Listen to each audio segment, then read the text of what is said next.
Hello everyone, it's me Varus, and I'm back with another video, and we're going to talk about National Weather Service alerts and indices, severe outlook, give you a look at the tropics, and some wintry weather for the eastern US, as well as very, very cold air on the way. So yeah, it's about to be fun. Let's get right into it.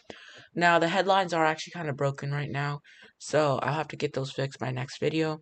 However, some that I will explain is that the tropics are very quiet. The west is going to warm up temporarily while the east will cool down and become unsettled. And the severe weather threats have actually kind of ramped up, but they will start to marginalize back out as we get deeper into the future. So yeah, let's get right into it. So starting out with our national alerts right now, we have winter weather alerts all up for the Pacific Northwest, as we do have a low pressure kind of diving down and bringing some wintry mischief up here. We have tons of spray and coastal flood warnings and heavy freezing spray, frost advisories along here. So it's actually really active along the west coast. Getting closer to the south central U.S., we have flood watches, flood warnings. This is mainly due to severe weather happening and just the constant flow of moisture from picking up from the Gulf, and the amplifications using the mountains over here in Mexico is causing these alerts. If we get into the Midwest and Northeast, Southeast, very, very quiet. So relatively quiet, just the Western U.S. and South Central U.S. acting up a little bit. Now, getting into the severe weather outlook. Today we had an enhanced risk up for Texas and Arizona, Oklahoma. Tornado risk was actually 5%, so it is kind of still ongoing, but a couple of spin ups continue. Wind is at 30% and hatch, so very damaging winds likely. And then hail, thankfully, is not as big of a threat. Getting into day 2, we still maintain a slight risk getting further and further east. Tornado threat is still a 5%, so spin ups, especially tomorrow morning, to be watched. Wind is 15%, and the hail risk does actually kind of crank up just a tiny bit tomorrow. And then lastly, day 3, just a marginal risk down here in the on the Gulf Coast. Getting into the hurricane outlook, we have Tropical Depression Sarah, and this was a tough forecast. Sarah was actually kind of expected to get into the Gulf and then curve into Florida. Thankfully, it did not. Several patterns had to come in out. Now it did landfall into Belize, and it is still a depression. However, it is going to exit and get back into the Bay of Campeche later into this week, probably by Tuesday, or technically around Monday. It'll get back in here, and we'll have to see what happens. Will it go straight north? Will it continue into Mexico? Will it head back east? I don't know. It's still a very big question mark here, but we do have to watch out, as this storm Sarah may not be done yet. So still a very big thing to watch out for. Besides Sarah, it's very quiet. We do have no other disturbances expected. Eastern Pacific, we do have this tiny little disturbance, but this is just mainly causing a little bit of unsettled weather along the coast of Mexico. No real impacts, just some little rain. It's likely going to dissipate sooner or later. Now getting into the good stuff, the wintry stuff, the stuff we're all excited for. So we're actually going to stay out in Con US. So this is what's happening. Here, let's get into the marker. There is your very unsettled Pacific Northwest, colder air in the higher elevations causing heavy rain to heavy snow. Here's our kind of like severe threat. We had a good stream of moisture coming in from here, and we had southeasterly winds and southwesterly winds crossing over, causing vorticity and rotation, which is influencing this severe threat. So as we continue through the rest of our Sunday, getting into Monday, we see the storm that actually brings the severe weather develops a low and really cranks up as it heads north. It's just a big, fat, old range storm for the central U.S. It does actually tap in with some colder air that is being dispersed of the current precipitation in the Pacific Northwest, and it does cause a little bit of snow into the Dakotas, but honestly nothing much. You do see that kind of creeping on the back door, bringing snow to the Dakotas and Minnesota.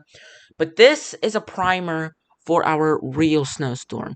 So it kind of retrogrades back into Canada and stalls out just a little bit right over in this general area. With this, we have a big cold blast actually coming down currently starting in the Pacific Northwest, and it'll just really start to ramp up. With this, you see a transfer. You kind of see this low transfer into a low just north and east of Michigan, into the kind of Hudson Bay area, and we still see the really big dispersion of colder air. With this, you see this low starts to kind of crank up moisture from the Atlantic and wrap it around, okay? And you'll see that going a little deeper into their model runs. You see that starts to happen. This low just dissipates, and we have a developing low into Canada. And then with that, we have this really nice cold pocket starting to bring some snow showers down into Michigan, some lake effect, and it brings a really needed rain over here for areas of the mid-Atlantic getting into the northeast. It won't be a lot of rain. It won't, but it will be something. Okay, and this is what, Wednesday night. Okay, into Thursday morning. Now, with this, we see a little bit of rain and snow showers, just nothing much, but this is where it really gets fun. We get this transfer, again, another transfer, so we get that one transfer to this low, and then this transfer to this coastal low, okay?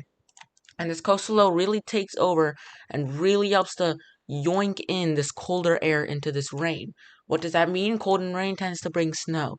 Okay, now with this, you see that that's kind of really wraps in. Now, we were expecting a lot more moisture, but models have kind of ticked back on that, especially GFS. But that doesn't mean we're still not going to get snow. We're still going to see plentiful moisture, lots of rotating shortwave energy, etc. And with that, we still have, sorry about that, we see these very, very heavy snows happening in the higher elevations, upstate New York, Vermont, New Hampshire, all because of the dynamic cooling we have with this big cold pocket and this strengthening low right off the Cape of Boston, kind of inland. But this really just kind of wraps around, and you see there you have it, just this low just wrapping around in a circular motion right around, right into New England, renewing snow for Pennsylvania, most of New York, Vermont, New Hampshire, Massachusetts, Connecticut, maybe getting coastal. Now, if we'll zoom in at this point, we're gonna zoom in with this, and you see that, okay? If we were to take a sounding, for example, here, so here with this, you would usually think real quick that Maine would be snowing because it's more north, okay? More north. When we see these type of storms, we usually think that it'd rain or rain, and if we were having like a, for example, a rain to snow event, northern Maine would be the last area to change to snow, right? Well, sometimes, yes, but dynamic cooling is really taking off because of this upper low.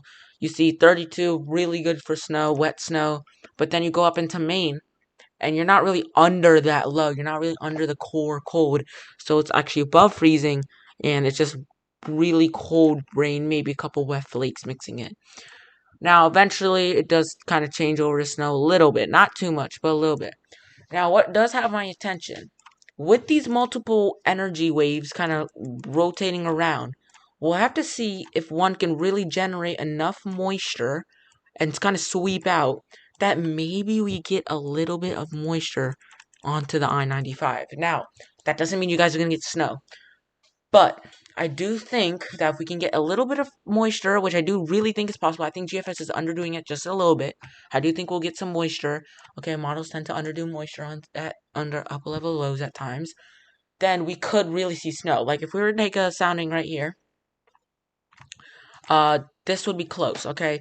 Yes, surface temperatures are well above freezing. However, if you look above, you see that it's very conducive, okay? 850 temperatures are well below freezing, and then you have, it doesn't go past the 0 Celsius until around 930 millibars, okay? And that at the surface, it would be melting snowflakes, but you would still see very fat, wet snowflakes coming down. So this would happen overnight on Friday, so this will be kind of more of a favorable pattern time event too. Overnight Thursday night into Friday night could be happening, and then you kind of see some moisture from a little system over here trying to connect here. Maybe you get a little bit of streaming moisture here. So it's a bunch of shortwave energies we got to watch out for, and that eventually heads out, and then we don't know what will happen after that. Now, snow totals. Going over to the GEFS, this is what we're expecting. It has backed off on snow totals for like Indianapolis, Columbus, Cleveland, Erie, Buffalo, Scranton has actually increased. So mainly in the Midwest, it's been ticking off, but you can see some bullseyes. I mean, West Virginia, upwards of 5, 6 inches of snow. Scranton has actually upticked. Albany has upticked. I think where's Albany? Like right in here ish. That they have upticked, and so even Boston has a little dusting. Now with this, I do really think interior snows is going to be very, very nice. It's going to be really good start for the ski resorts above this line. Now, with this, it's because we're going to have some lake effect, but it won't be as significant as we expected. But we do have some heavier pockets of snow, okay? But you can see it's mainly in the higher elevation. Like this is the Catskills.